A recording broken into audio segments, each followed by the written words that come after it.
ஹல்லேலூயா. இந்த நாளிலும் கூட நான் உங்களோடு பேசும்படியாக தெரிந்து கொண்ட தலைப்பு தமக்கு முன்னே.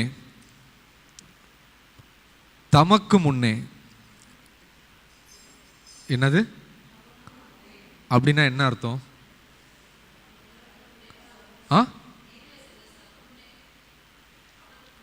ஆமாம். ஸோ எப்பயுமே நமக்கு முன்னே அவர் சொல்லணுன்றது தான் நம்மளுடைய ஜெபம். ஆண்டவரே, நாங்கள் ஒரு காரியம் செய்ய போகிறோம், எங்களுக்கு முன்னாடி போய் எல்லாத்தையும் என்ன பண்ணுங்க, நல்லபடியாக செஞ்சு கொடுங்க அப்படின்னே தான் நம்ம ஜெபம் பண்ணிட்டோம். ஆனால் நம்ம ஆண்டவரே உங்களுக்கு முன்னாடி நாங்கள் போகிறோம் ஆண்டவரே அப்படின்னு சொல்லி நம்ம எப்பயாவது ஜெபம் பண்ணியிருக்கோமா? என்னது? ஆமாம், சமூகம் முன்னாடி சொல்லிட்டுன்னு தான் நம்ம ஜெபம் பண்ணிகிட்டே இருக்கிறோம். ஆனால் ஆண்டவரே, நான் ஒரு இடத்துக்கு போகிறேன் ஆண்டவரே, நீங்கள் போக வேண்டிய இடத்துக்கு, அந்த இடத்துக்கு உங்களுக்கு முன்னாடி நான் போகிறேன் ஆண்டவரே அப்படின்னு சொல்லி நம்ம என்ன பண்ண மாட்டோம், ஜெபம் பண்ண மாட்டோம். இப்போ இவ்வளோ நேரம் நம்ம ஜெபம் பண்ணோம்.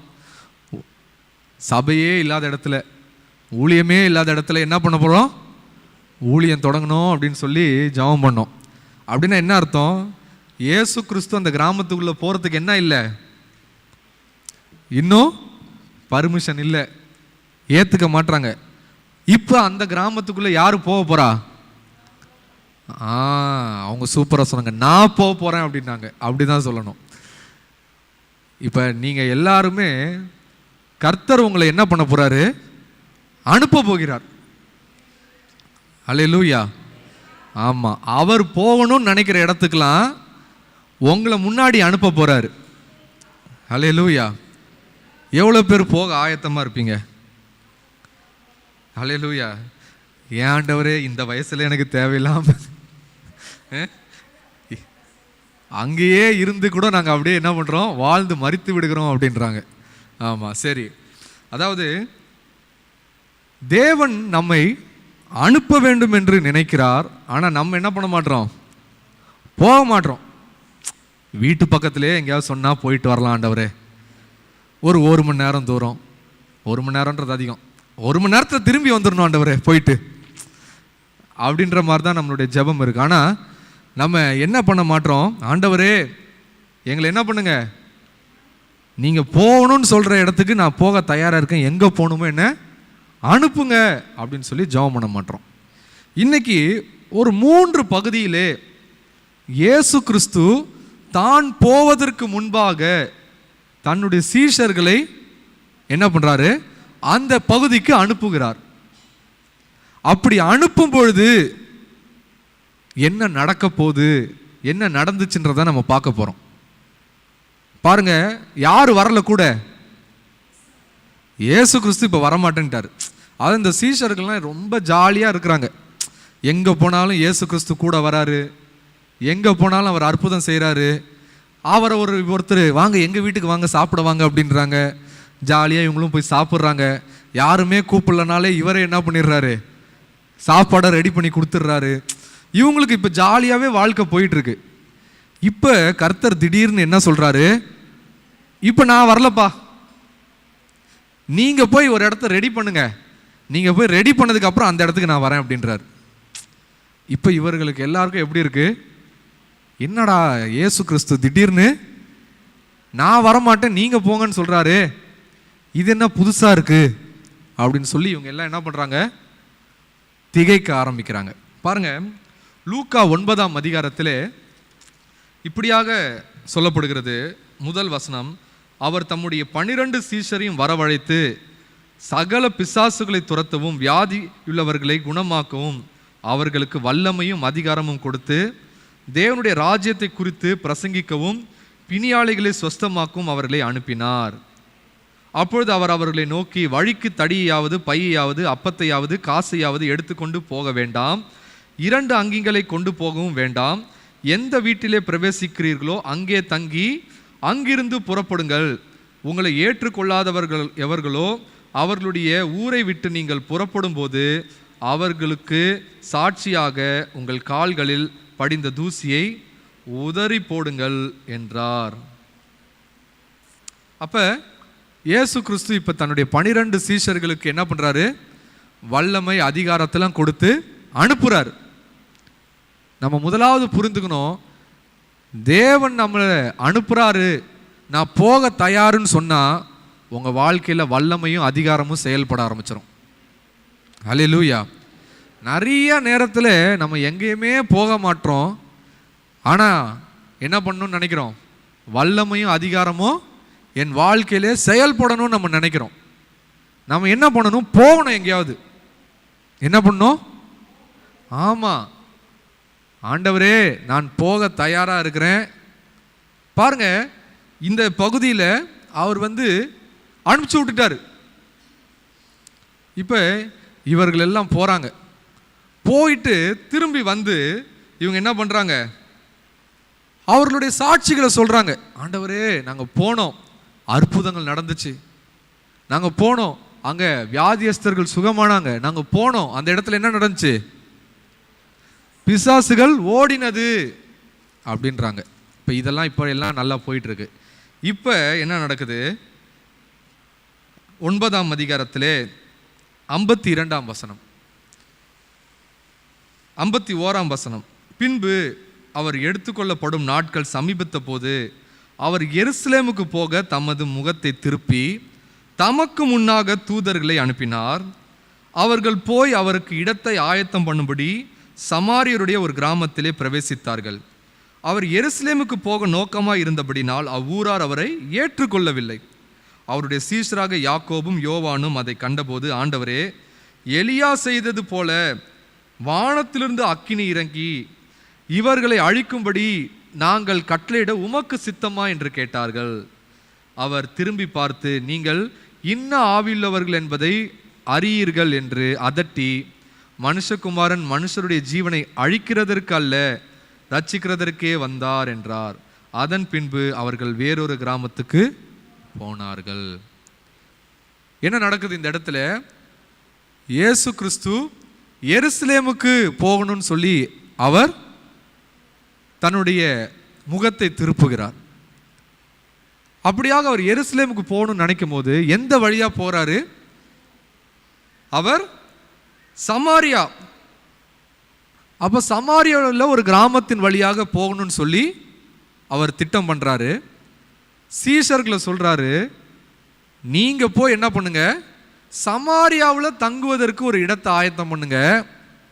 நீங்க ஆயத்தம் பண்ணதுக்கு அப்புறம் நான் வரேன், அங்க தங்குவோம். அங்க இருந்து நம்ம எங்க போக போறோம்? எருசலேமுக்கு போக போறோம் அப்படின்னு சொல்றாரு. இப்ப இந்த வேலையை கொடுத்து என்ன பண்றாரு? ஆளை அனுப்புறாரு. பாருங்க, அங்க இருக்கிற நபர்கள் இயேசு கிறிஸ்து வராருன்ன உடனே அவங்க என்ன பண்றாங்க? அப்படியா, ரொம்ப சந்தோஷம் அப்படின்றாங்க. ஆனா இப்ப இவர் வரவர் எங்க போறாரு அப்படின்னு கேட்கும் போது, எருசலேம் அடுத்து அங்கதான் போறாருன்ன உடனே அந்த ஜனங்க என்ன சொல்லிட்டாங்க? என் ஊருக்குள்ளேயே வராதிங்க. என்ன சொல்லிட்டாங்க? எருசலேமுக்கு போறவர் எங்க ஊருக்குள்ள என்ன பண்ண வேணாம், வர வேண்டாம் அப்படின்னு சொல்லிட்டாங்க. இப்ப இயேசு கிறிஸ்துவும் வராரு. வந்துட்டு பார்க்குறாரு.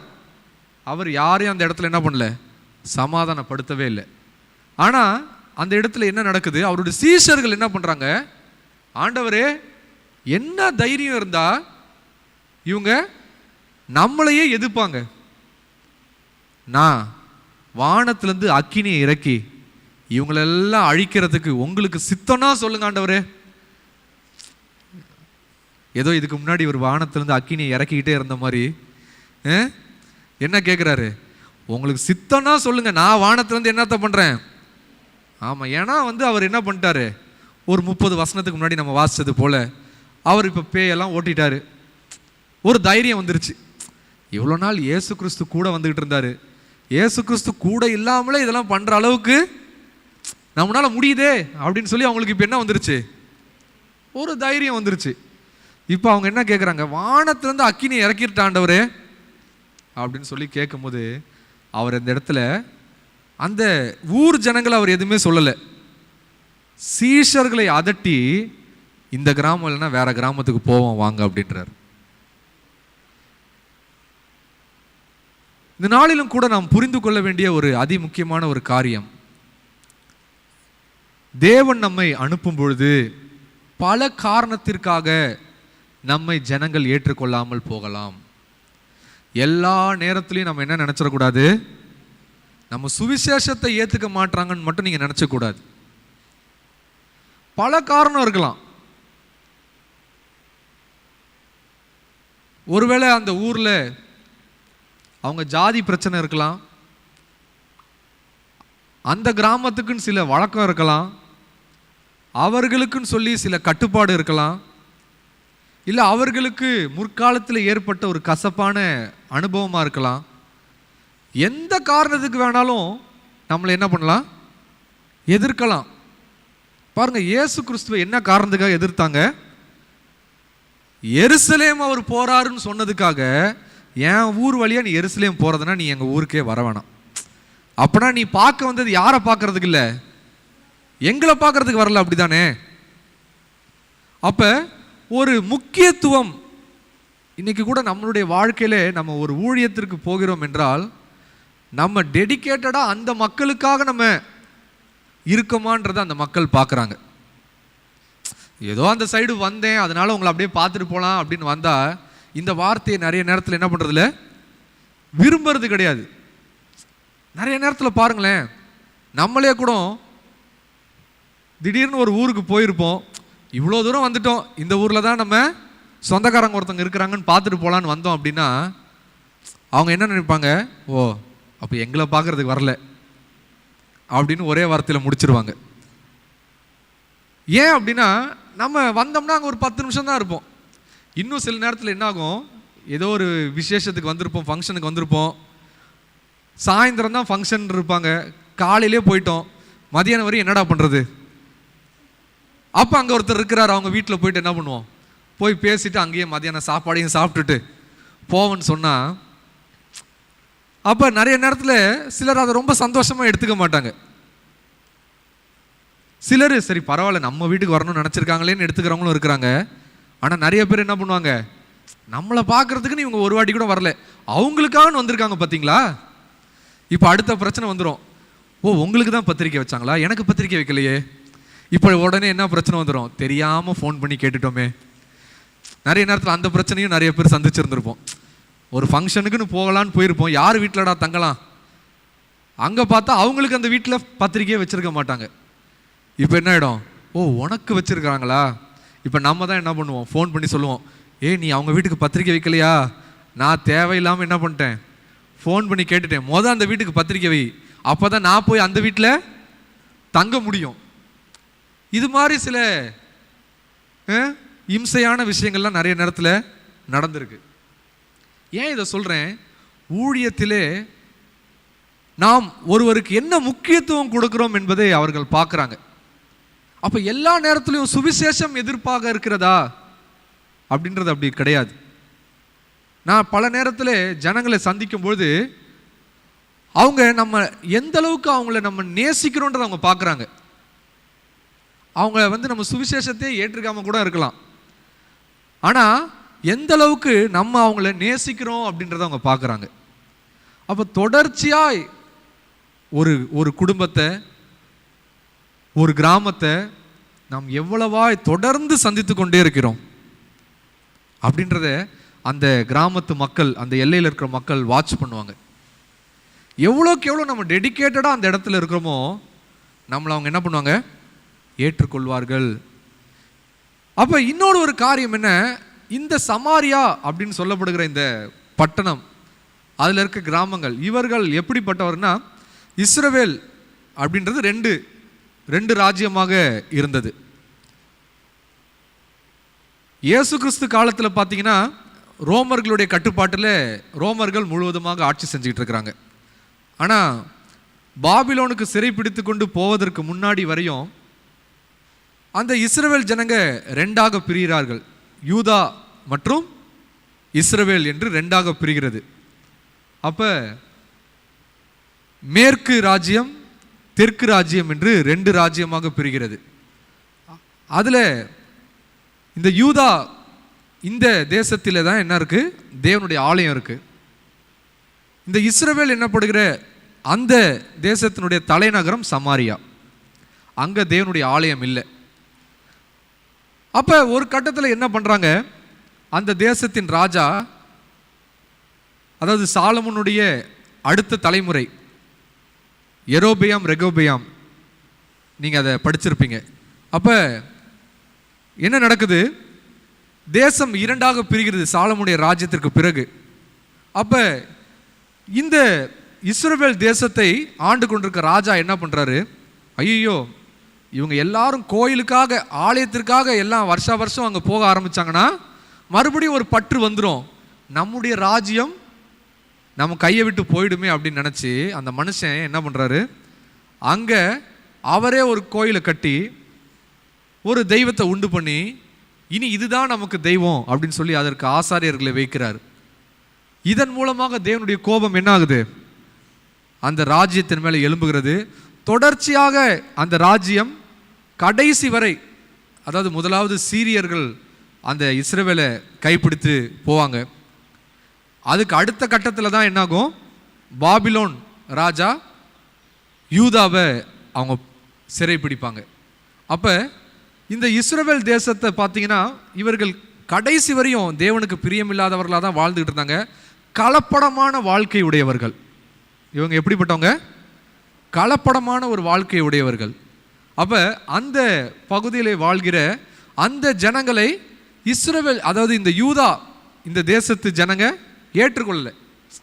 அவங்க என்னதான் தங்களுடைய சகோதரர்களாக இருந்தாலுமே கூட அவர்கள் புறஜாதியோரோடு கலந்து விட்டார்கள் என்பதனால அவங்களை என்ன பண்ணலை, இவர்கள் ஒரு துரோகிகள் போல, தகுதியற்றவர்கள் போலயே தான் அவங்களை என்ன பண்ணிட்டு இருந்தாங்க, நடத்திட்டு இருந்தாங்க.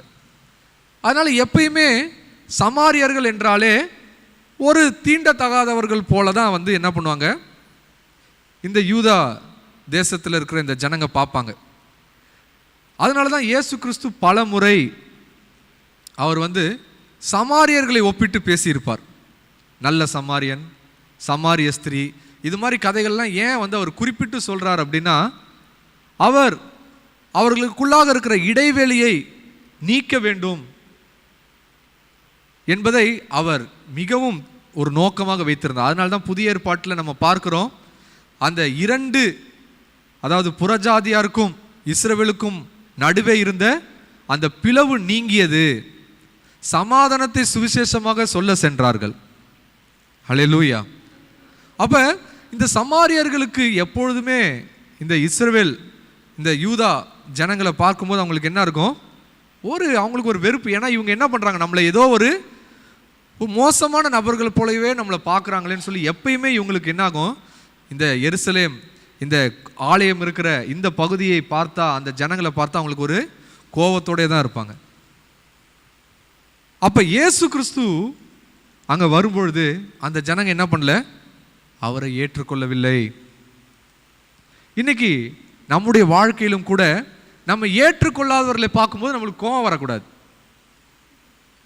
அதாவது நம்ம முன்னாடி வாசித்தோம் 9ஆம் அதிகாரம் தொடக்கத்தில், யாராவது ஒரு கிராமத்துக்குள்ளே போகும்போது உங்களுக்கு ஏற்றுக்கலன்னா நீங்கள் என்ன பண்ணுங்க, காலில் இருக்கிற தூசியை உதற விட்டுட்டு போங்கயான்னு சொன்னால் இவங்க என்ன பண்ணிட்டு இருக்கிறாங்க, அவர்களை அழிப்பதற்கு சிந்திக்க ஆரம்பித்து விடுகிறார்கள்.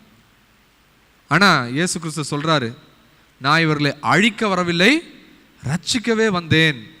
அப்போ முதலாவது தேவனுக்காக பயன்படணும் நினைக்கிற நமக்குள்ளாக நமக்கு அந்த அன்பு இருக்கணும். ஹல்லேலூயா, ஹல்லேலூயா. அந்த ஜனங்க எவ்வளோ மோசமானவங்களாக இருக்கட்டும், திருட்டுத்தனம் உடையவர்களாக இருக்கட்டும், உங்களுக்கு முதலாவதாக என்ன ஒரு மனசுக்குள்ளே வரணும், தேவன் என்னை இந்த ஜனங்களுக்கென்று பிரித்தெடுத்திருக்கிறார். யோசிச்சு பாருங்களேன், தீர்க்க தரிசன புஸ்தகங்கள்லாம் நீங்கள் வாசித்து பார்க்கணும். அதாவது ஏசாயாவிலிருந்து மல்கியா வரையும் நீங்கள் வாசிச்சுக்கிட்டே இருந்தீங்கன்னா ரொம்ப அற்புதமாக இருக்கும். இப்போ சமீப காலத்தில் பார்த்தீங்கன்னா யூடியூப்பில் பைபிள் ப்ராஜெக்ட்னு ஒன்று வந்திருக்கு. பைபிள் ப்ராஜெக்ட் தமிழ் அப்படின்னு நீங்கள் போட்டிங்கன்னா பைபிளில் இருக்கிற எல்லா புஸ்தகத்தை குறித்த ரொம்ப சுருக்கமாக ஒரு 3 நிமிஷத்தில் 4 நிமிஷத்தில் அதனுடைய அதிகாரங்கள் என்னத்தை சொல்லுது, ஒரு அவுட்லைன் மாதிரி. ஏசாயா 66 அதிகாரம்னா ஏசாயா 66 அதிகாரம்னா என்ன, எரேமியானா என்னன்னு சொல்லி ரொம்ப ரொம்ப சுருக்கமாக ரொம்ப அழகாக உங்களுக்கு அந்த அந்த புஸ்தகத்தை பற்றி உங்களுக்கு சொல்லிடுவாங்க. Bible project Tamil. அதை நீங்கள் பார்த்துட்டு நீங்கள் அந்த தீர்க்க தரிசன புஸ்தகங்களையோ இல்லை பைபிளில் இருக்கிற அந்த புஸ்தகங்களையோ நீங்கள் வாசித்து பார்த்தீங்கன்னா ரொம்ப எளிமையாக புரியும். ஒரு வாட்டி வாசித்து பார்த்துட்டு மறுபடியும் அந்த வீடியோவை பார்த்தீங்கன்னா ரொம்ப எளிமையாக புரியும் உங்களுக்கு. ஏன் இதை சொல்கிறேன், நீங்கள் அந்த ஏசாயாவிலேருந்து மல்கியா வரையும் நீங்கள் அந்த தீர்க்க தரிசன புஸ்தகங்களை வாசித்து பார்க்கும்பொழுது நீங்கள் ஒவ்வொன்றா வாசித்து பாருங்களேன். அந்த தீர்க்கதரிசிகள் ஒவ்வொருவருக்கும் அவ்வளோ கோபம் வரும். ஒவ்வொரு தீர்க்கதரிசியும் ஒரு கட்டத்தில் என்ன ஆகிடுவாங்க, ஆண்டவரே இவனுங்களெல்லாம் நீங்கள் ஏன் ஆண்டவரே ஒன்று விட்டு வச்சுட்டு இருக்கீங்க, இவனெல்லாம் அழிக்கணும் ஆண்டவரே. அப்போ கர்த்தர் சொல்வார், இது எனக்கு தெரியாதா, அவன் அழிஞ்சு போகக்கூடாதுன்றதுக்கு தான் ஒன்று நான் என்ன பண்ணுறேன், போய் எச்சரி மனம் திரும்பு அப்படின்னு சொன்னால் இவங்களுக்கு ஏன் கோபம் வருது? அவங்களுக்கு இந்த தீர்க்கதரிசிகளை பார்த்து என்ன வரல, பயம் வர மாட்டேங்குது, மரியாதை வர மாட்டேங்குது. நான் ஒரு கர்த்தருடைய ஊழியக்காரன், கர்த்தருடைய வார்த்தையை கொண்டு வந்திருக்கேன். இவங்க என்ன பண்ணுறாங்க, என்னையே எதிர்க்கிறாங்க, என்னையே கல்லெடுத்து அடிக்கணும் அப்படின்னு சொல்கிறாங்க. இவங்களெல்லாம் விடக்கூடாது ஆண்டவரே. இப்போ கர்த்தர் சொல்கிறாரு, அவங்க என்னையே மதிக்க மாட்றாங்க. என்ன சொல்கிறார் அவரு, என்னையே மதிக்க மாட்றாங்க, உன்னை மதிக்காததை பற்றி உனக்கு இவ்வளோ வீம்பா அப்படின்னா என்ன? ஜனங்கள் தேவனுக்கு பிரியமில்லாதவர்களாக தான் வாழ்ந்துகிட்டு இருக்கிறாங்க. இன்னைக்கு நீங்களும் நானும் புரிஞ்சுக்கணும், நாம் தான் தியாக உணர்வோடு அன்பை பரிமாறுகிறவர்களாக அந்த இடத்துல சென்று அந்த இடத்திலே நாம் தான் தியாக உணர்வோடு வாழ வேண்டும். அல்லேலூயா. அப்போ இந்த சீஷர்கள் என்ன செய்கிறாங்க, கோவப்படுறாங்க, அழிக்கணுன்றாங்க. கர்த்தர் கடிந்து கொண்டு அவங்கள சொல்கிறாரு, நீ இங்கே இருக்க உனக்கு விருப்பம் இல்லையா, வாங்க நம்ம அடுத்த ஏரியாவுக்கு போவோம் அப்படின்றார்.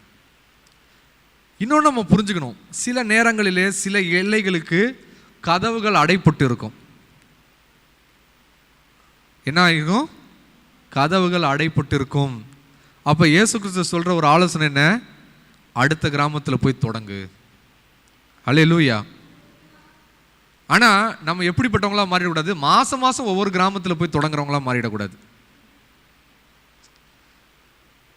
தேவன் ஒரு வாசலை நமக்கு திறந்து கொடுத்தார்னா அதிலே ஊன்ற கட்டப்பட்டவர்களாக இருந்து அந்த எல்லையிலே நம்ம ஒரு கனியை காணுகிற வரை அந்த இடத்துல உறுதியாக நின்று தொடர்ந்து ஜெபம் பண்ணிகிட்டே இருக்கணும். ஏன் தெரியுங்களா, நிறைய நேரத்தில் அந்த ஒரு கிராமத்துக்குள்ளே போய் ஜெபம் பண்ணுறதுக்கே விடுதலை இருக்காது, வாய்ப்புகள் இருக்காது. ஜெபம் பண்ணுறதுக்கு ஒரு வீடு கிடைக்காது, அங்கே நம்மளை ஏற்றுக்கொள்வதற்கு ஒரு குடும்பம் கிடைக்காது. இயேசு கிறிஸ்து அதனால தான் சொல்கிறாரு, அங்கே யாராவது ஒருத்தர் உன்னை ஏற்றுக்கொண்டாங்கன்னா அவங்க வீட்டில் தங்கு. கிராமமே ஏற்றுக்கொள்ளாட்டியும் ஒரு குடும்பம் உன்னை ஏற்றுக்கொண்டுச்சுன்னா அந்த வீட்டில் போய் தங்கு அப்படின்றார். அல்லேலூயா. அப்போ நாம் புரிந்து கொள்ள வேண்டும், அவர் ரெண்டு விஷயத்தையும் சொல்கிறாரு, ஏற்றுக்கொள்ளாத பகுதியும் இருக்கும், ஏற்றுக்கொள்கிற பகுதியும் இருக்கும். ஒரு குடும்பம் உன்னை ஏற்றுக்கொண்டா அந்த எல்லையில் நீ என்ன பண்ணு, வேலையை தொடங்கு அப்படின்றாரு. அல்லேலூயா. அப்போ ஒரு கிராமத்தில் ஒரு குடும்பம் உங்களை ஏற்றுக்கொண்டாலே பெரிய விஷயம். அல்லேலூயா. அப்போ உங்களுக்கு ஒரு குடும்பத்தை ஒரு கிராமத்தில் தெரியுது அப்படின்னா நீங்கள் ஜெபம் பண்ணணும், ஆண்டவரே அந்த எல்லையில் போய் நான் எப்படியாவது என்ன பண்ணணும், உங்களுக்கு முன்பாக நான் போய் உங்களுக்கு வழியை ஆயத்தப்படுத்த வேண்டும். பாருங்க, யோவான் ஸ்நானகனுடைய பெயரை என்ன, அவன் வழியை ஆயத்தம் பண்ணுகிறவன். அல்லேலூயா. யோவான் ஸ்நானகனுடைய ஊழியம் மிகவும் வல்லமையாக இருந்தது, மிகவும் வல்லமையாக இருந்தது.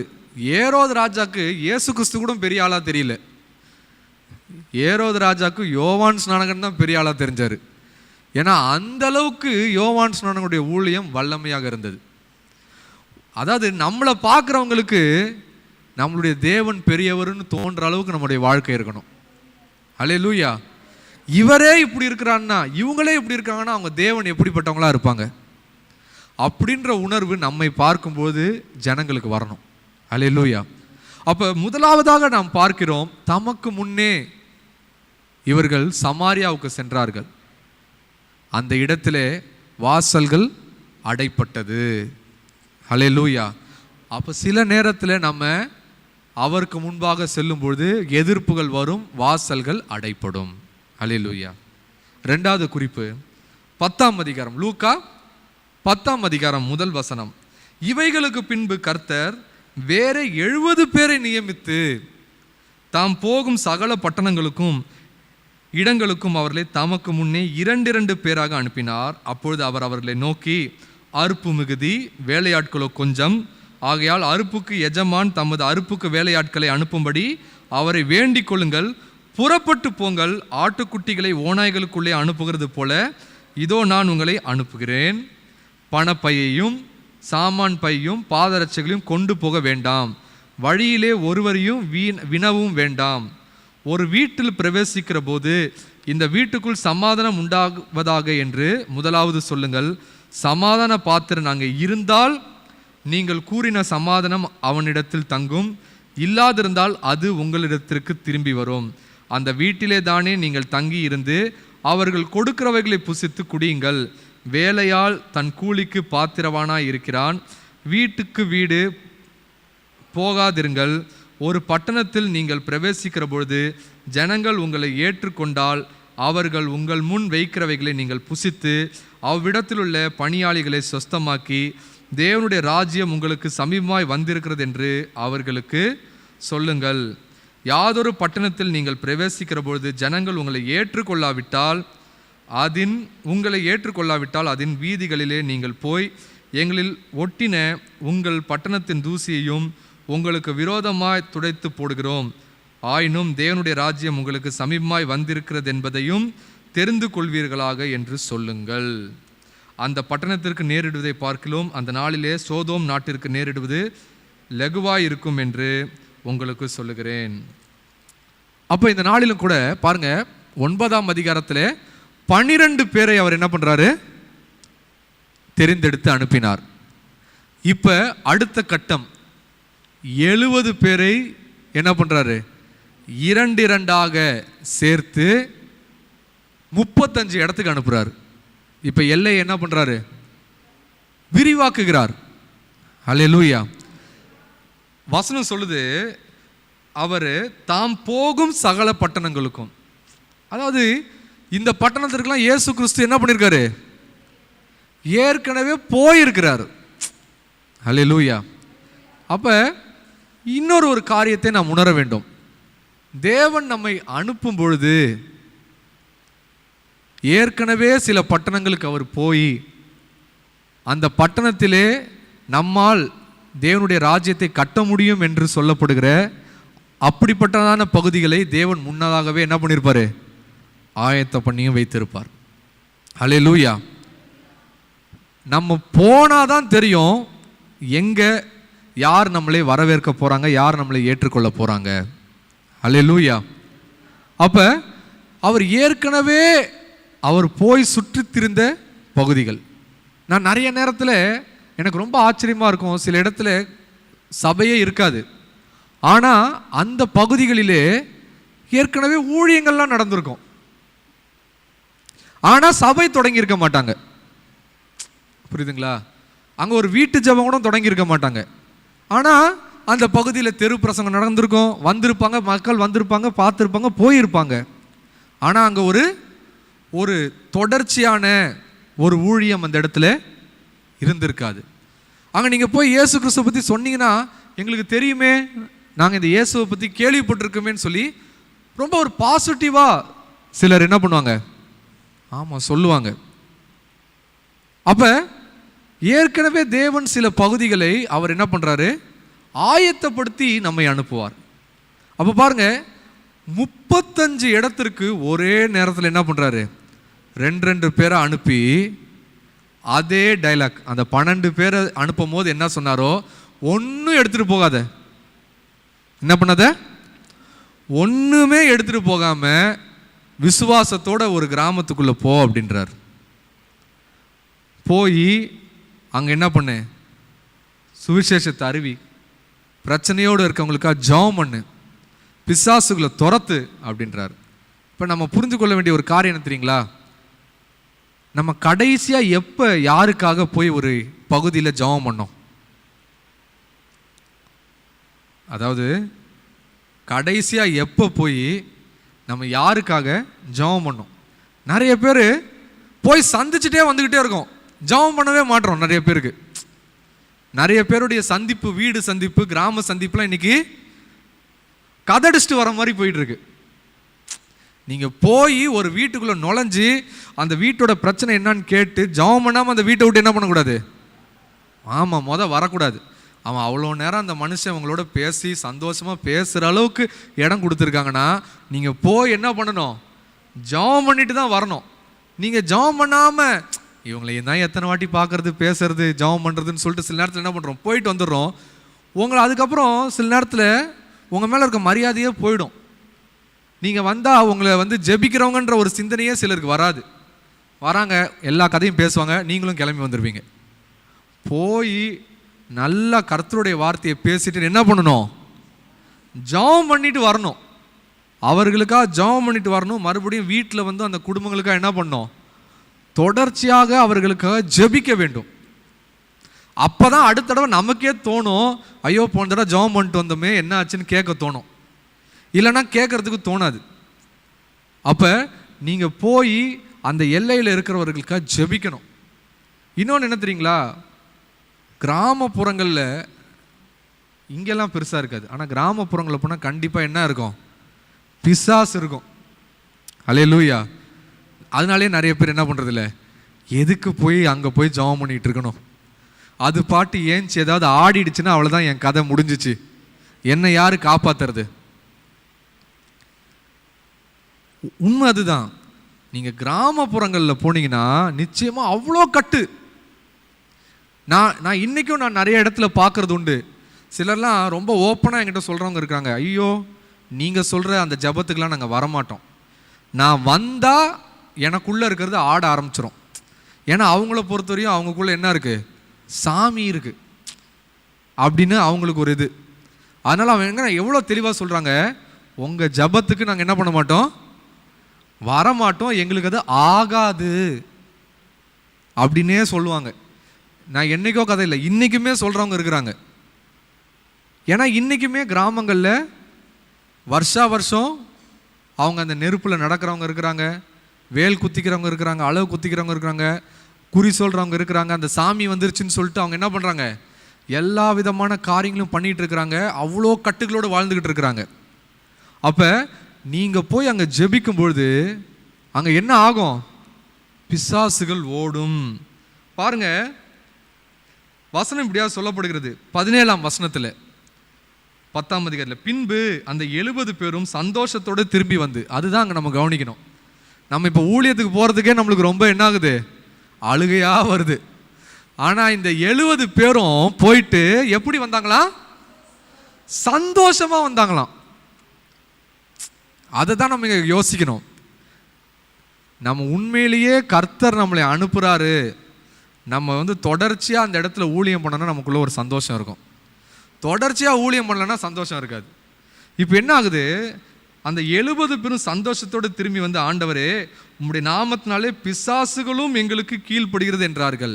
இவங்க வேற எதையுமே சொல்லலை. நோய் போச்சு, வியாதி சரியாச்சு, நான் ஜெபம் பண்ணேன் அது சரியாச்சு, ஒன்றுமே சொல்ல. இவங்க என்ன சொல்கிறாங்க? ஆண்டவரே பிசாசுலாம் எங்களுக்கு கீழ்ப்படிது ஆண்டவரேன்றாங்க. இன்றைக்கி நிறைய பேருக்கு அது ஒரு பயம் இருந்துக்கிட்டு தான் இருக்குது. அது பாட்டு ஏதாவது துரத்திட்டு நம்மளை தேடி நம்ம வீட்டுக்கு வந்துட போகுது. இன்றைக்கி நிறைய பேர் ஏன் தெரியுமா ஊழியத்துக்கு போக மாட்டாங்க? அங்கே போயிட்டு வந்தால் எங்கள் வீட்டில் பிரச்சனை தொடங்கிடுது, அங்கே போயிட்டு வந்தால் எனக்கு ஏதாவது ஆயிடுது, அங்கே போயிட்டு வந்தோடனே இங்கே வீட்டில் ஃபீவர் வந்துடுது, அங்கே போயிட்டு வந்தால் எங்கள் வீட்டுக்காருக்கு உடம்பு சரியில்லாமல் போயிடுது, அங்கே வீட்டுக்கு போயிட்டா இங்கே ஏதாவது ஆயிடுதுன்னு சொல்லி நம்ம என்ன பண்ண மாட்டோம்? ஆமாம், யாருக்குமே போயிட்டு ஜெபம் பண்ண மாட்டோம். நான் ரொம்ப சீரியஸாக சொல்கிறேன், நீங்கள் போய் ஜெபம் பண்ணி அங்கே இருக்கிற பிசாசை துரத்துக்காக தான் கடவுள் உங்களையும் என்னையும் வச்சிருக்கிறார். அல்லேலூயா. அப்போ நம்ம இங்கேருந்து போகிறத எதுக்காக? பிசாசை துரத்துறதுக்காக தான். அப்போ அவங்க என்ன சொல்கிறாங்க? ஆண்டவரே உம்முடைய நாமத்தினாலே பிசாசுகளும் எங்களுக்கு கீழ்ப்படுகிறது என்றார்கள். அதுக்கு இயேசு கிறிஸ்துவோட ரிப்ளை என்ன? அவர் நோக்கி, சாத்தான் மின்னலை போல வானத்திலிருந்து விழுகிறதை கண்டேன், இதோ சர்ப்பங்களையும் தேள்களையும் மிதிக்கவும் சத்துருனுடைய சகல வல்லமைகளையும் மேற்கொள்ளும் உங்களுக்கு அதிகாரம் கொடுக்கிறேன், ஒன்றும் உங்களை சேதப்படுத்த மாட்டாது. ஆகிலும் ஆவிகள் உங்களுக்கு கீழ்ப்படுகிறதற்காக நீங்கள் சந்தோஷப்படாமல் உங்கள் நாமங்கள் பரலோகத்தில் எழுதியிருக்கிறதற்காக சந்தோஷப்படுங்கள் என்றால். அப்ப இன்னைக்கு கர்த்தர் நம்முடைய வாழ்க்கையில அவர் ஒரு தீர்மானத்தை வைத்திருக்கிறார். அல்லேலூயா. நம்ம நுழைஞ்சா மட்டும்தான் சத்துருவானவன் கீழே விழுவான். அல்லேலூயா. நம்ம ஒரு கிராமத்துக்குள்ள நுழைஞ்சு அங்க தேவனுடைய நாமத்தை அந்த இடத்துல மகிமைப்படுத்த தொடங்கினா நிச்சயமாக பிசாசு என்ன பண்ணுவான்? அவன் மின்னலை போல கீழே விழுவான். உண்மைக்கும் சொல்றேன், அவன் நம்ம எதிர்ப்பான் தான், நம்மளை அந்த இடத்துல நிச்சயமா எதிர்ப்பான். ஆனா உருப்படியா நம்ம என்ன பண்ணணும்? பாரப்பட்டு அந்த கிராமங்களுக்காக நம்ம தொடர்ந்து பாருங்க. நம்ம அந்த வசனத்தை வாசிக்கும் போது இயேசு கிறிஸ்து ஒரு காரியத்தை சொல்றாரு. என்ன சொல்றாரு? அந்த வீட்டிலே தானே நீங்கள் தங்கியிருந்து அவர்கள் கொடுக்கிறவைகளை புசித்து குடிங்கள், வேலையான் தன் கூலிக்கு பாத்திரனா இருக்கிறான், வீட்டுக்கு வீடு போகாதிருங்கள். இது ரொம்ப நீங்க புரிஞ்சுக்கணும். என்ன பண்ணாதீங்க? வீட்டுக்கு வீடு போகாதிருங்கள். என்னடா நம்ம வேலையே ஒவ்வொரு வீடா போய் இயேசு கிறிஸ்துவை பத்தி சொல்றது தானே. இவர் என்னடான்னா வீட்டுக்கு வீடு போகாதீங்க அப்படின்னு சொல்றாரு. என்னது? திங்கிறதுக்கு வீடு வீடா போகாதீங்க அப்படின்றீங்களா? சரி, ஓகே, அப்படியே வச்சுக்கோங்க. ஆனா உண்மையிலேயே நாம் ஒரு இடத்துல ஊழியத்தை என்ன பண்ணோம்? நிலைக்க வேண்டும் என்றால் நம்ம என்ன பண்ணோம்? ஆமா, ஒரு இடத்துல ஐக்கியமா இருந்து அந்த இடத்துல ஊழியத்தை என்ன பண்ணணும்? தொடங்கணும். இல்லைன்னா என்ன ஆயிடும்? அந்த இடத்துல ஊழியம் ஒழுங்கா நடக்காது. இன்னைக்கு ஒரு பகுதியில் போறோம், அந்த இடத்துல ஊழியம் தொடங்குறோம் அப்படின்னா கர்த்தர் ஒரு ஆத்மாவை கொடுத்து அந்த இடத்துல அவங்க நடத்துறதுக்கு சில நேரத்தில் பார்த்தீங்கன்னா ஏழையாக இருக்கவங்க ரொம்ப சந்தோஷமாக வீடை திறந்து கொடுத்துருவாங்க. பணக்காரனாக இருக்க கொடுக்குறேன் அப்படின்வான். 4 நாளைக்கு அப்புறம் இல்லை எங்களுக்கு செட் ஆகலை, நீங்கள் மறுபடியும் இன்னொரு வீடுக்கு பார்த்தீங்கன்னா கிடைக்காது. சரி, ஏற்கனவே ஒருத்தவங்க வீட்டில் நடத்திக்கிட்டு இருந்தோமே அங்கே போகலான்னு பார்த்தா அவங்க என்ன சொல்லிடுவாங்க? ஒழுங்காக இங்கே இருந்திருக்கலாமா, எங்கள் வீடு வேணான்னு அங்கே போயிட்டீங்களா அப்படின்வாங்க. அப்போ இந்த நாளில் கூட உண்மையிலேயே நம்மளை தேவன் ஒரு பகுதியில் அனுப்புகிறாருன்னா தேவனுடைய வழி நடத்துதல் எப்பொழுதும் முக்கியம். அல்லேலூயா. ஆமாம், தேவனுடைய வழி நடத்துதல் நம்ம வாழ்க்கையில் எப்பயுமே இருக்கணும். ஊழியமாக இருந்தாலும் அந்த இடத்துல நம்ம நான் பாட்டு இஷ்டத்துக்கு போகிறேன் அப்படின்றதெல்லாம் ஒத்து வராது. என்னது? நான் பாட்டு எனக்கு பிடிச்ச மாதிரி பண்ணுறேன்றது ஒத்து வராது. உங்களோட டெடிகேஷன் லெவல் எந்த அளவுக்கு இருக்கணும் அப்படின்னா தொடர்ச்சியாக போகணும். ஒரு கிராமம் ஒரு வீடுன்னு இருந்தால் அதை நீங்கள் ஒழுங்காக பண்ணணும்.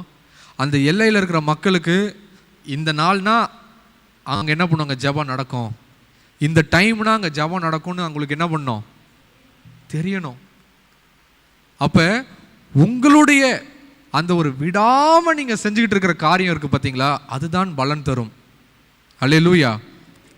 அப்போ இயேசு கிறிஸ்து அவங்ககிட்ட சொல்கிறாரு, பிசாசெல்லாம் உன் பேச்சை கேட்குதுன்னா ரொம்ப சந்தோஷப்படுறாதப்பா, உன்னுடைய பெயர் ஜீவ புஸ்தகத்தில் அங்கே எழுதியிருக்கிறதுக்காக சந்தோஷப்படு. அப்படின்னா என்ன அர்த்தம்? சில நேரத்தில் அற்புதங்கள் நடக்கலாம், நடக்காமையும் போகலாம். ஆனால் நீங்கள் எவ்வளோக்கு எவ்வளோ உங்களுடைய ஓட்டத்தை நீங்கள் தொடர்ந்து ஓடிக்கொண்டிருக்கிறீர்களோ உங்களுடைய பெயர்கள் ஜீவ புஸ்தகத்தில் எழுதப்பட்டு இருக்கும். அல்லேலூயா. அப்போ இன்னொன்னையும் நீங்கள் யோசிக்கணும். அப்போ ஓட்டத்தை ஓடுறதை நின்றுட்டா என்ன ஆகும் ஆண்டவரே? இப்போ ஜீவ புஸ்தகத்தில் பேர் இருக்குமா கிறுக்கப்பட்டுருமான்றதான் இப்போ அடுத்த கேள்வி. புரியுதுங்களா? அதாவது நம்ம நிறைய நேரத்தில் ரட்சிக்கப்பட்டோம், நான் எங்கே போயிடுவேன்? பரலோகம் போயிடுவேன்றதே நம்ம ஒரு கணக்கில் வச்சுக்கிட்டு இருக்கோம். அது ஓரளவு உண்மை. ஆனால் நமக்குன்னு கொடுக்கப்பட்டிருக்கிற அந்த அழைப்பை அந்த வேலையை நம்ம செஞ்சு முடிக்கலைன்னா என்ன நடக்கும் அப்படின்றதையும் நம்ம ரொம்பவே என்ன பண்ணோம்? எப்பயுமே கவனமாக இருக்கணும். ஏன்னா பரலோகத்துக்கு போகும்போது உனக்குன்னு இத்தனை ஆத்மாக்களை கொடுத்துருந்தேன், என்னப்பா நீ மட்டும் வந்திருக்கிற, எங்கே நீ கூட்டிகிட்டு வர வேண்டிய ஆளெல்லாம் எங்கன்ற கணக்கு நம்மக்கிட்ட கேட்கப்படும். அப்போ அவர்கள் எல்லாம் பரலோகத்துக்கு வர முடியாமல் போனதுக்கு நம்ம காரணமாக இருந்தோம்னா நம்ம பரலோகத்துக்குள்ளே போவோமான்றது எனக்கு தெரியல. அது அவர் கையில் தான் இருக்குது. தெரியலன்றது தான் என் பதில். புரியுதுங்களா? அப்போ ஒருவேளை நம்ம இங்கே பூமியில் இருக்கும்போது ஒருத்தன் கூட ரட்சிக்கப்படாத மாதிரி நமக்கு தெரியலாம். அது பரவாயில்ல, சொல்ல வேண்டியதை சொல்லிக்கிட்டே இருக்கணும். பரலோகத்துக்கு போகும்போது தான் தெரியும், ஆஹா இவங்களா வந்துட்டாங்களா, எனக்கு தெரியவே இல்லையே, ஆண்டவரே இது என்ன எனக்கு சர்ப்ரைஸாக இருக்குது, இந்த ஆள்லாம் அங்கே ஏற்றுக்கவே இல்லை, எப்போ ஆண்டவரே எனக்கு முன்னாடி இங்கே வந்து உட்காந்துருக்கிறாரு அப்படின்ற மாதிரி இருக்கும். புரியுதுங்களா? அந்த பலன் எப்போ நீங்கள் பார்ப்பீங்க? விடாமல் நீங்கள் தேவனுக்காக ஓடிக்கிட்டே இருக்கும் போது தான் பார்ப்பீங்க. நீங்கள் ஓடுறத விட்டுட்டீங்க அப்படின்னா உங்களுக்கே ஒரு கேள்வி வரும், ஐயோ நான் போகும்போது இப்போ என் கூட அங்கே யாரெல்லாம் இருப்பா, நான் எத்தனை பேர் அங்கே கூட்டிகிட்டு போயிருப்பேன்னு தெரியலையே அப்படின்ற கேள்வி வரும். அங்கே போனால் கர்த்தரும் அதே தான் நம்மளை பார்த்து கேட்பார், என்ன நீ மட்டும் வந்திருக்கிற, உங்ககிட்ட ஒரு வேலையை கொடுத்து இத்தனை பேரை கூப்பிட்டு வர சொன்னேன், அவங்களாம் எங்கன்னு கேள்வி கேட்பார். அல்லேலூயா. அப்போ இன்னைக்கு தேவன் நம்மை ஒரு இடத்திற்கு அனுப்புகிறார். அந்த இடத்திற்கு சென்று நாம் தேவனுக்காக தொடர்ச்சியாக ஓடிக்கொண்டே இருக்க வேண்டும். அல்லேலூயா. அப்போ முன்னாடி பகுதியில் நம்ம பார்த்தோம், அவங்க வெறுமையோடு வெறுப்போடு பெருசாக ஒரு பெரிய ஒரு ரிசல்ட் இல்லாமல் அந்த இடத்துல இருந்து வெளியில் வந்தாங்க. ஆனால் இந்த முறை என்ன சொல்கிறாங்க? சந்தோஷமாக வந்ததை நம்ம பார்க்குறோம். அடுத்ததாக ஒரு வேத பகுதியை நம்ம பார்க்க போகிறோம். மத்தேயு 14:22. மத்தேயு 14:22. இயேசு ஜனங்களை அனுப்பிவிடுகையில் தம்முடைய சீஷர்களை படவில் ஏறி தமக்கு முன்னே அக்கறைக்கு போகும்படி அவர்களை துரிதப்படுத்தினார். அவர்கள் ஜனங்களை அனுப்பிவிட்ட பின்பு தனித்து ஜெபம் பண்ண ஒரு மலையின் மேல் ஏறி சாயங்காலமான போது அங்கே தனிமையாக இருந்தார். அதற்குள்ளே படவு நடுக்கடலிலே சேர்ந்து எதிர்காற்றாய் இருந்தபடியால் அலைகளினால் அலைவுபட்டது. இரவின் 4ஆம் ஜாமத்தில் இயேசு கடலின் மேல் நடந்து அவர்களிடத்திற்கு வந்தார். அவர் கடலின் மேல் நடக்கிறதை சீஷர்கள் கண்டு கலக்கமடைந்து ஆவேசம் என்று சொல்லி பயத்தினால் அலறினார்கள். உடனே இயேசு அவர்களோடே பேசி, திடன் கொள்ளுங்கள், நான் தான், பயப்படாதிருங்கள் என்றார். பேதுரு அவரை நோக்கி, ஆண்டவரே நீரே ஆனால் நான் ஜலத்தின் மேல் நடந்து உம்மிடத்தில் வர கட்டளையிடும் என்றான். அதற்கு அவர், வா என்றார். அப்பொழுது பேதுரு படவை விட்டிறங்கி இயேசுனிடத்தில் போக ஜலத்தின் மேல் நடந்தான். காற்று பலமாய் இருக்கிறதை கண்டு பயந்து அமிழ்ந்து போகையில், ஆண்டவரே என்னை ரட்சியும் என்று கூப்பிட்டான். உடனே இயேசு கையை நீட்டி அவனை பிடித்து, அற்ப விசுவாசியே ஏன் சந்தேகப்பட்டாய் என்றார். அவர்கள் படவில் ஏறினவுடனே காற்று அமர்ந்தது. அப்பொழுது படவில் உள்ளவர்கள் வந்து, மெய்யாகவே நீர் தேவனுடைய குமாரன் என்று சொல்லி அவரை பணிந்து கொண்டார்கள். பாருங்க, இதில் நம்ம வாசிக்கிறோம், இயேசு கிறிஸ்து என்ன பண்ணுறாரு? சீஷர்களை அக்கறைக்கு போங்கன்னு சொல்லி துரிதப்படுத்துகிறார். இப்போ இவங்க என்ன பண்ணுறாங்க? இயேசு கிறிஸ்து சொன்ன உடனே கிளம்பிட்டாங்க. இப்போ நம்ம பார்க்க வேண்டிய இன்னொரு விஷயம் என்ன, எப்போ இந்த சம்பவம் நடக்குது? அங்கே 5 அப்பத்தையும் 2 மீனையும் 5000 பேர் சாப்பிட்டு முடிக்கிறாங்க. இதுக்கு முன்னாடி வாசிச்சிங்கன்னா பெரிய ஊழியம், அவ்வளோ பேருக்கும் சோறு போட்டாச்சு, அவ்வளோதான், டயர்ட் ஆயிடுறாங்க இவங்க. அவ்வளோ டயர்டு, வீட்டில் போய் படுத்து தூங்கலாம் அப்படின்னு நினச்சிக்கிட்டு இருந்தா இயேசு கிறிஸ்து என்ன சொல்லிட்டாரு? உடனே கிளம்புங்கப்பா, அக்கறைக்கு போங்க அப்படின்றாரு. நம்மளாக இருந்தால் என்ன சொல்லி, ஆண்டவரே எவ்வளோ பெரிய ஊழியம், எத்தனை பேருக்கு சோறு போட்டிருக்கோம், எவ்வளோ வேலை, 2 நாளாக பெண்டு நிமிர்ந்துருச்சு ஆண்டவரே, இப்போ போகணுமா, டைமை பார்த்தீங்களா, பொறுமையாக நாளைக்கு பார்த்துக்கலாமே, அப்படி தான் நமக்காக இருந்தால் சொல்ல தோணும். ஆனால் அவர் என்ன பண்ணுறாரு? இந்த வெள்ளாட்டே வேணாம், நீ உடனே என்ன பண்ணு, அக்கறைக்கு போ அப்படின்றாரு. இப்போ அவர் ஜனங்களை அனுப்பிவிட்ட பின்பு தனித்து ஜெபம் பண்ண ஒரு மலையின் மேல் ஏறி சாயங்காலம் ஆன போது அங்கே தனிமையாக இருந்தார். அதற்குள்ளே படவு நடுக்கடலிலே சேர்ந்து எதிர்காற்றாக இருந்தபடினால் அலைகளினால் அளவுப்பட்டது. இரவின் 4ஆம் ஜாமத்திலே இயேசு கடலின் மேல் நடந்து அவர்களிடத்தில் வந்தார். அப்படின்னா என்ன? Already night. எப்ப? இரவின் 4ஆம் ஜாமன்னா இவங்க அப்ப கிளம்புனதே எப்ப? பொழுது சாஞ்சதுக்கு அப்புறம் தான் இவங்க கிளம்பி இருக்கிறாங்க. இப்போ அவங்களுக்கு எப்படி இருக்கும்? ஒழுங்கா அங்கேயே இருந்திருப்பேன். இந்த இயேசு கிறிஸ்துவும் கூட வராம நம்மளை என்ன பண்றாரு? இப்படி நம்மளை சாகடிக்கிறதுக்கு பிளான் போட்டுட்டாரு. என்னது? ஆமா. அதாவது நீங்க மத்தேயு 10ஆம் அதிகாரத்தை வாசிச்சு பார்த்தீங்கன்னா அதில் அந்த 12 பேரை அவர் தேர்ந்தெடுத்து, நம்ம இப்போ எப்படி மத்தேயு 9ஆம் அதிகாரம் லூக்கா 9ஆம் அதிகாரத்தில் வாசிச்சோமோ அதே தான் மத்தேயு 10ஆம் அதிகாரத்தில் இருக்கும். அப்போ ஏற்கனவே இயேசு கிறிஸ்து எல்லாரையும் அனுப்ப ஆரம்பிச்சிட்டார். தனித்தனியாக போங்கப்பா, நான் போகிறதுக்கு முன்னாடியே நீங்கள் போய் சில இடத்துல சில வேலைகள்லாம் ஸ்டார்ட் பண்ணுங்கப்பான்னு அனுப்பிச்சி விட்டார். அந்த ப்ராசஸ் ஆல்ரெடி இருக்குது. இப்போ இந்த இடத்துல நம்ம என்ன பண்ணுறோம்? ஏன்னா நீங்கள் லூக்கால அவர் சொல்லியிருக்கிறாரு, மத்தேயு வேற கதை நினச்சிடக்கூடாது. அப்போ இந்த விஷயங்கள் நடந்துகிட்டு இருக்கிற சூழ்நிலை தான் இயேசு கிறிஸ்து என்ன பண்ணுறாரு? அனுப்புகிறாரு. ஏன் அனுப்புகிறாரு, எதுக்கு அனுப்புகிறாருன்னா ஒன்றுமே சொல்லலை. ஊழியம் அப்படின்லாம் ஒன்றுமே அவர் சொல்ல. இந்த இடத்த காலி பண்ணு, அந்த சைடு போங்கன்னு அனுப்பிச்சி விட்றாரு. இப்போ இந்த இடத்துல பார்க்கும்போது சில நேரத்திலே ஏன் தேவன் நம்மை தனியாக அனுப்புகிறார்? என்னது? முதலாவது நான் பார்த்தோம், எதிர்ப்புகளை சந்திக்க நாம் கற்றுக்கொள்ள வேண்டும். ஃபர்ஸ்ட் நம்ம பார்த்தபோது லூக்கா 9ஆம் அதிகாரத்தில் பார்க்கும்போது தனியாக அனுப்பும்போது எதிர்ப்புகளை சந்திக்க நமக்கு கற்றுக் கொடுக்கிறார்.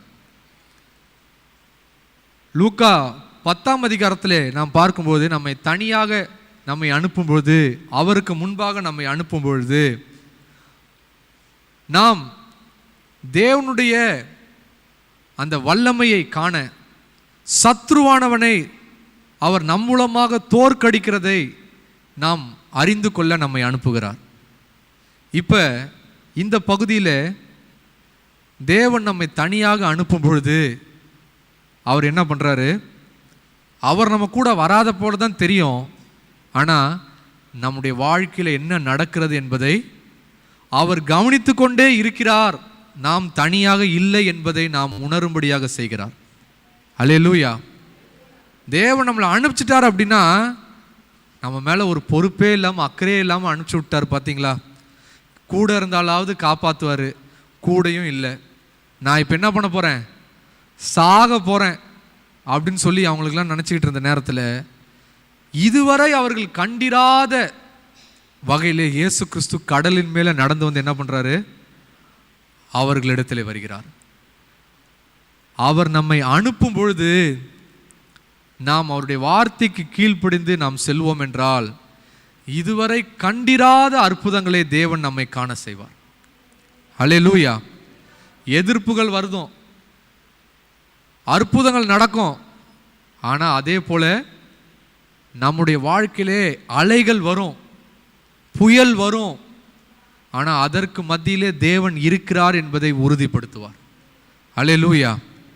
அப்போ பேதுருக்கு பாருங்க, இந்த இடத்துல ஒரு தேவையில்லாத ஒரு வேலை. அவர் கேட்குறாரு, ஆண்டவரே நீரே ஆனால் நான் நடந்து வரட்டா? நம்மளா இருந்தால் என்ன சொல்லுவோம்? ஆண்டவரே சீக்கிரம் காக்கா, நீங்கள் படகுக்குள்ளே வாங்க, இதெல்லாம் என்ன பண்ணுங்க, ஒன்றும் இல்லாமல் நிப்பாட்டுங்கன்னு சொல்கிறதுக்கு தான் நம்மளுக்கு தோணும்.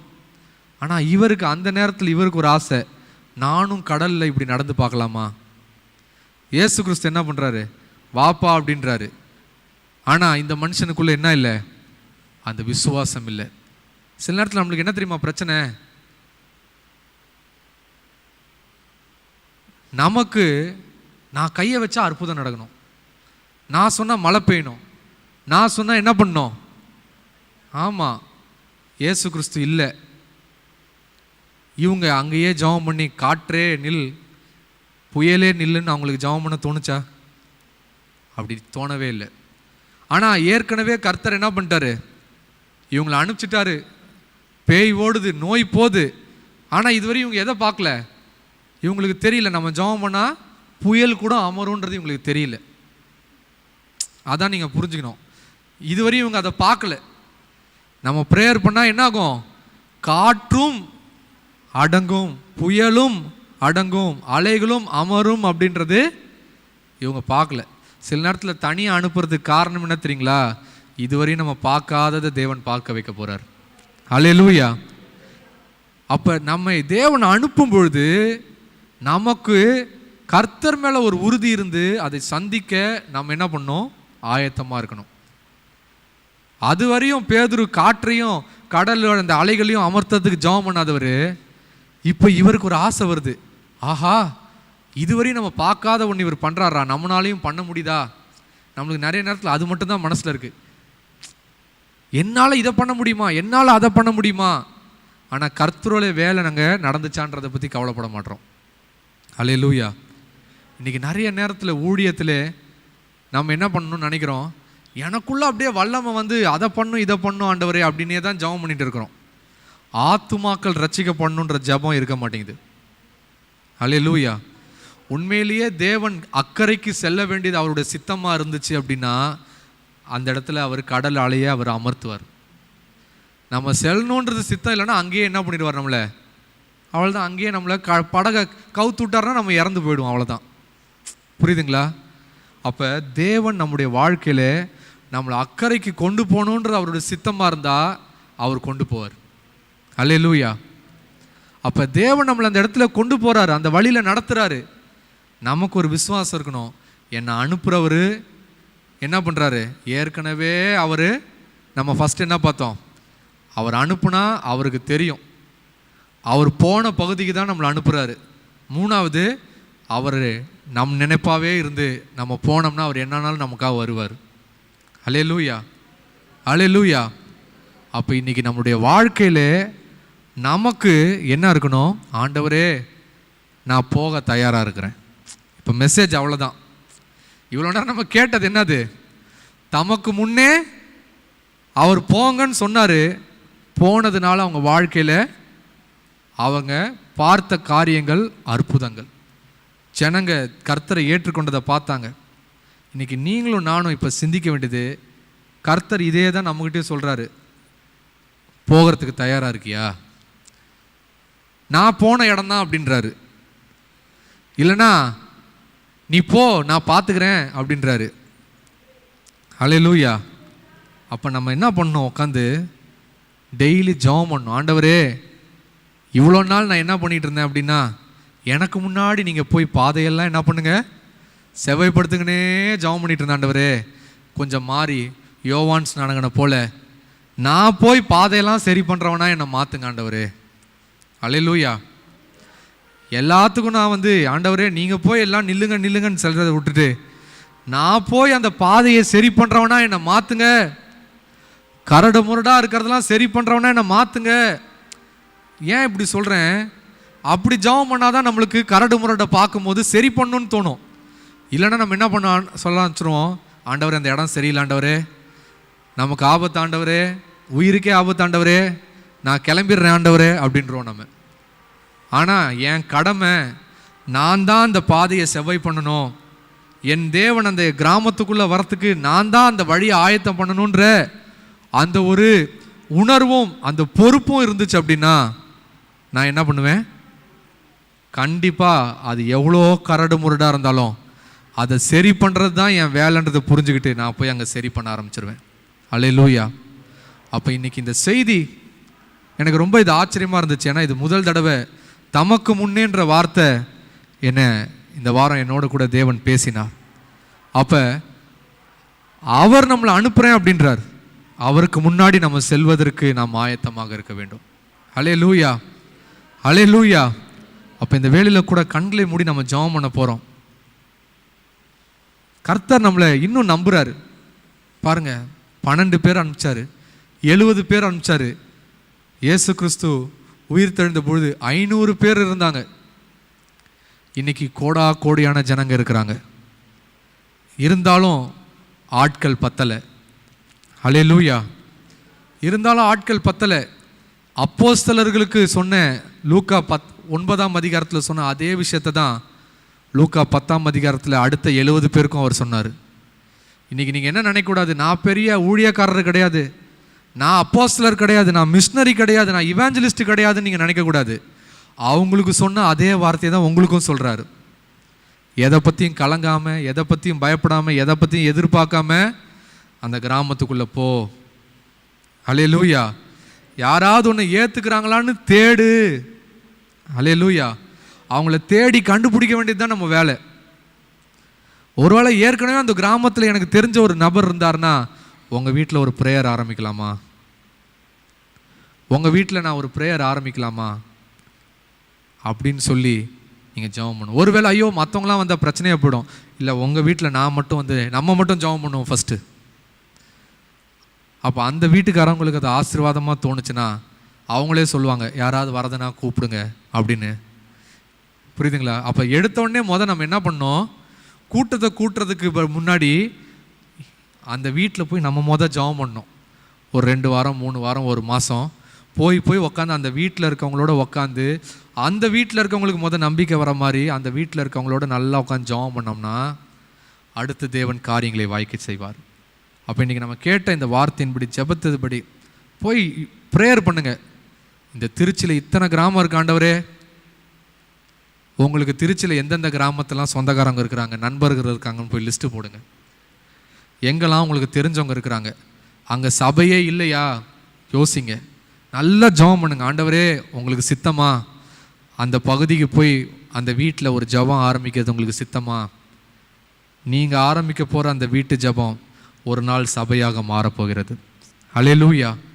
அப்போ கர்த்தர் உங்களை அனுப்புகிறேன் அப்படின்றாரு. அவருக்கு முன்னாடி உங்களை போகிறதுக்கு அனுப்புகிறாரு. இது உங்களுடைய பொறுப்பு. நீங்கள் தான் போய் அந்த இடத்துல வழியை ஆயத்தப்படுத்தணும். கர்த்தர் வருவதற்கான வழியை நீங்கள் தான் ஆயத்தப்படுத்த போகிறீங்க. பாதையை செவ்வாய்ப்படுத்த போகிறீங்க.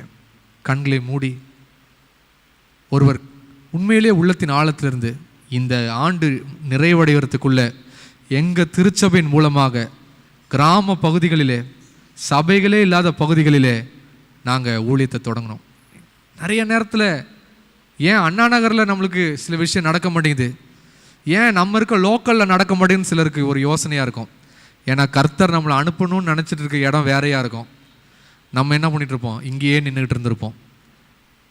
தேவன் நம்மளை ஒரு பெரிய நோக்கத்தோடு சில இடங்களுக்கு அனுப்பணும்னு வச்சுருக்கிறாரு. நம்ம விட்டு கொடுத்தோன்னா மகிமையான காரியங்களை பார்ப்போம். யாராவது ஒருவர் உள்ளத்தின் ஆழத்திலிருந்து இந்த ஆண்டு முடிவடையத்துக்குள்ள, ஆண்டவரே நாங்கள் பெரிய காரியங்களை செய்யணும், ஆண்டவரே பெரிய காரியங்களை செய்யணும், ஆண்டவரே பெரிய காரியங்களை செய்யணும், ஆண்டவரே. போன வருஷம் அந்த ஆல்ஃபா ஊழியெல்லாம் தொடங்கணும், ரொம்ப அப்படியே விறுவிறுப்பாக நடந்துச்சு, அப்படியே எல்லாம் அமைதியாயிடுச்சு. அதுக்கு முந்தின வருஷம் அத்தனை பேர் பைபிள் காலேஜ் கோர்ஸ் எல்லாம் பண்ணோம், அப்படியே அது அவ்வளோதான் முடிஞ்சிருச்சு. எல்லாம் கோர்ஸாக பண்ணுறோம், ட்ரைனிங்காக எடுக்கிறோம். கர்த்தர் சொல்கிறாரு, எல்லா ட்ரைனிங்கும் முடிஞ்சிருச்சு, எனக்கு முன்னே போ. ஹல்லேலூயா. கண்களை மூடுவோம். யாராவது ஒரு சத்தத்தை உயர்த்தி ஜெபம் பண்ணுவோமா?